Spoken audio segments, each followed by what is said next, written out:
The ancient Greek drama is a theatrical culture that flourished in ancient Greece 700 BC. The city-state of Athens, which became a significant cultural, political, and military power during this period, was its center, where it was institutionalized as part of a festival called the Dionysia, which honored the god Dionysus. Tragedy, comedy, and the satyr play were the three dramatic genres to emerge there. Athens exported the festival to its numerous colonies and allies in order to promote a common cultural identity. Etymology. The word tau rho alpha gamma delta, from which the word tragedy is derived, is a compound of two Greek words, tau rho alpha gamma omicron sigma or goat, and delta eta meaning song, from epsilon iota delta epsilon iota nu, to sing. This etymology indicates a link with the practices of the ancient Dionysian cults. It is impossible, however, to know with certainty how these fertility rituals became the basis for tragedy and comedy. Origins. Greek tragedy as we know it was created in Athens around the time of 532 BC, when Thespes was the earliest recorded actor. Being a winner of the first theatrical contest held at Athens, he was the exarchant, or leader, of the dithyrambs performed in and around Attica, especially at the rural Dionysia. By Thespes' time the dithyramb had evolved far away from its cult roots. Under the influence of heroic epic, Doric choral lyric and the innovations of the poet Arion, it had become a narrative, ballad-like genre. Because of these, Thespes is often called the father of tragedy. However, his importance is disputed, and Thespes is sometimes listed as late as 16th in the chronological order of Greek tragedians. The statesman Solon, for example, is credited with creating poems in which characters speak with their own voice,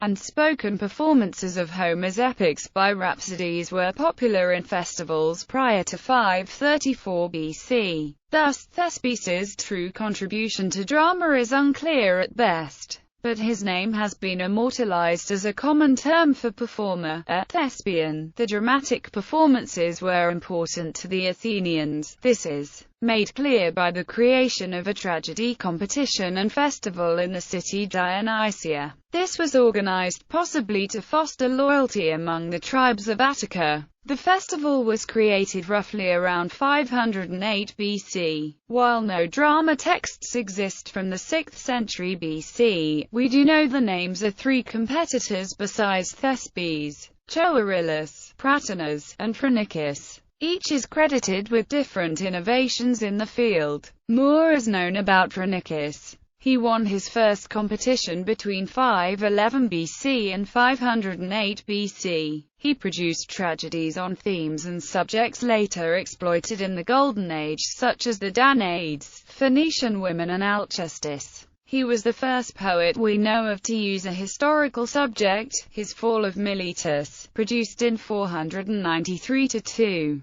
chronicled the fate of the town of Miletus after it was conquered by the Persians. Herodotus reports that the Athenians made clear their deep grief for the taking of Miletus in many ways, but especially in this. When Phrynichus wrote a play entitled The Fall of Miletus, and produced it, the whole theatre fell to weeping. They fined Phrynichus 1,000 drachmas for bringing to mind a calamity that affected him so personally, and forbade the performance of that play forever. He is also thought to be the first to use female characters. Until the Hellenistic period, all tragedies were unique pieces written in honor of Dionysus and played only once, so that today we primarily have the pieces that were still remembered well enough to have been repeated when the repetition of old tragedies became fashionable. New inventions during the classical period. After the great destruction of Athens by the Persian Empire in 480 BC, the town and Acropolis were rebuilt, and theatre became formalized in an even greater part of Athenian culture and civic pride.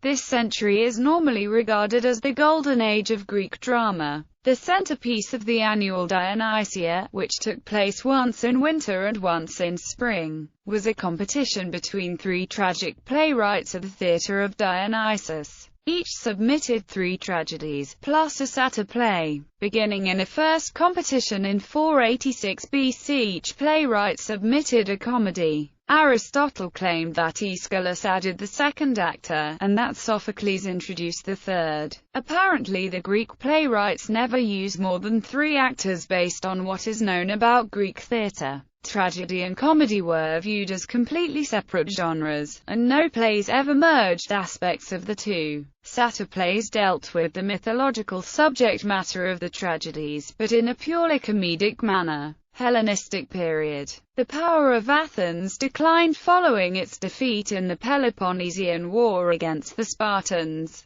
From that time on, the theatre started performing old tragedies again. Although its theatrical traditions seem to have lost their vitality, Greek theatre continued into the Hellenistic period. However, the primary Hellenistic theatrical form was not tragedy but new comedy, comic episodes about the lives of ordinary citizens. The only extant playwright from the period is Menander. One of new comedy's most important contributions was its influence on Roman comedy, an influence that can be seen in the surviving works of Plautus and Terence. Characteristics of the buildings. The plays had a chorus from 12 to 15 people, who performed the plays in verse accompanied by music, beginning in the morning and lasting until the evening. The performance space was a simple circular space, the orchestra, where the chorus danced and sang. The orchestra, which had an average diameter of 78 feet, was situated on a flattened terrace at the foot of a hill, the slope of which produced a natural theatron, literally, watching place. Later, the term theatre came to be applied to the whole area of theatron, orchestra, and skene.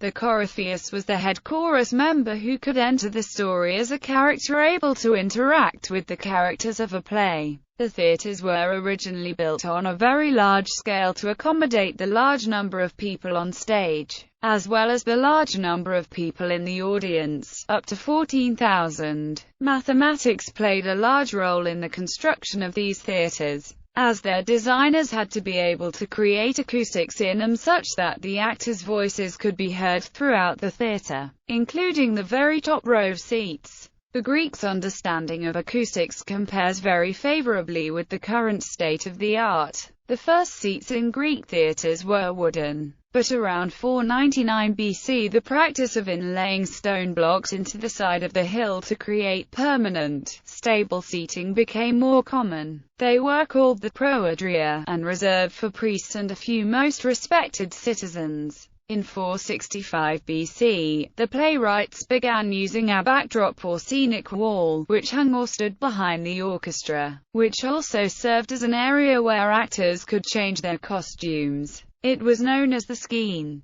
The death of a character was always heard behind the scene, for it was considered inappropriate to show a killing in view of the audience. Though there is scholarly argument that death in Greek tragedy was portrayed off-stage primarily because of dramatic considerations, and not prudishness or sensitivity of the audience. In 425 BC a stone scene wall, called a paraskenia, became a common supplement to skene in the theatres. A paraskenia was a long wall with projecting sides, which may have had doorways for entrances and exits. Just behind the paraskenia was the proscenium. The proscenium was beautiful, and was similar to the modern-day proscenium. Greek theatres also had tall arched entrances called paradoir or isodoir, through which actors and chorus members entered and exited the orchestra. By the end of the 5th century BC, around the time of the Peloponnesian War, the skene, the back wall, was 2 stories high. The upper story was called the episkenion. Some theatres also had a raised speaking place on the orchestra called the logion. Scenic elements. There were several scenic elements commonly used in Greek theatre. Mechaena, a crane that gave the impression of a flying actor. Echikalme, a wheeled platform often used to bring dead characters into view for the audience. Pinax, pictures hung to create scenery. Thyrometer, more complex pictures built into the second-level scene. Phallic props were used for satyr plays, symbolizing fertility in honor of Dionysus. Masks. Masks. The ancient Greek term for a mask is prosopon, and was a significant element in the worship of Dionysus at Athens, likely used in ceremonial rites and celebrations. Most of the evidence comes from only a few vase paintings of the 5th century BC, such as one showing a mask of the god suspended from a tree with decorated robe hanging below it and dancing, and the Pronomos vase, which depicts actors preparing for a satyr play. No physical evidence remains available to us, as the masks were made of organic materials and not considered permanent objects, ultimately being dedicated to the altar of Dionysus after performances. Nevertheless, the mask is known to have been used since the time of Aeschylus and considered to be one of the iconic conventions of classical Greek theatre. Masks were also made for members of the chorus, who play some part in the action and provide a commentary on the events in which they are caught up. Although there are 12 or 15 members of the tragic chorus, they all wear the same mask because they are considered to be representing one character. Mask details. Illustrations of theatrical masks from 5th century display helmet-like masks, covering the entire face and head, with holes for the eyes and a small aperture for the mouth, as well as an integrated wig. These paintings never show actual masks on the actors in performance. They are most often shown being handled by the actors before or after a performance. That liminal space between the audience and the stage, between myth and reality. This demonstrates the way in which the mask was to melt into the face and allow the actor to vanish into the role. Effectively, the mask transformed the actor as much as memorization of the text. Therefore, performance in ancient Greece did not distinguish the masked actor from the theatrical character. The mask makers were called skeuopoios, or maker of the properties, thus suggesting that their role encompassed multiple duties and tasks. The masks were most likely made out of lightweight, organic materials like stiffened linen, leather, wood, or cork, with the wig consisting of human or animal hair. Due to the visual restrictions imposed by these masks, it was imperative that the actors hear in order to orient and balance themselves. Thus, it is believed that their ears were covered by substantial amounts of hair and not the helmet mask itself. The mouth opening was relatively small, preventing the mouth to be seen during performances. Vervain and Wiles posit that this small size discourages the idea that the mask functioned as a megaphone, as originally presented in the 1960s. This leads to increased energy and presence, allowing for the more complete metamorphosis of the actor into his character. Mask functions in a large open-air theatre, like the Theatre of Dionysus in Athens. The classical masks were able to create a sense of dread in the audience, creating large-scale panic, especially since they had intensely exaggerated facial features and expressions.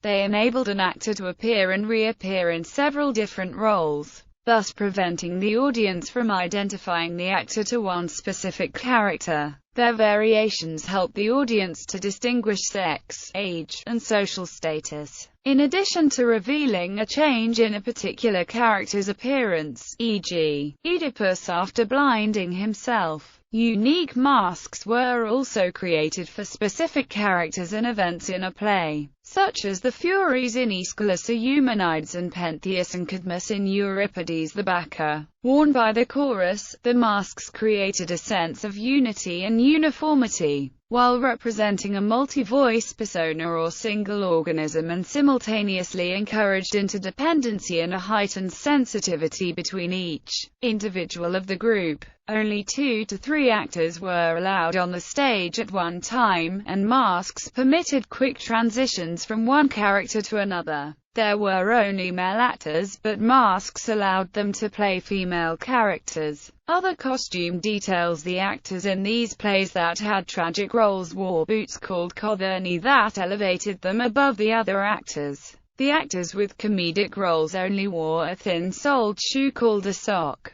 For this reason, dramatic art is sometimes alluded to as sock and buskin. Melpomene is the muse of tragedy and is often depicted holding the tragic mask and wearing cothurni. Thalia is the muse of comedy and is similarly associated with the mask of comedy and the comedic socks.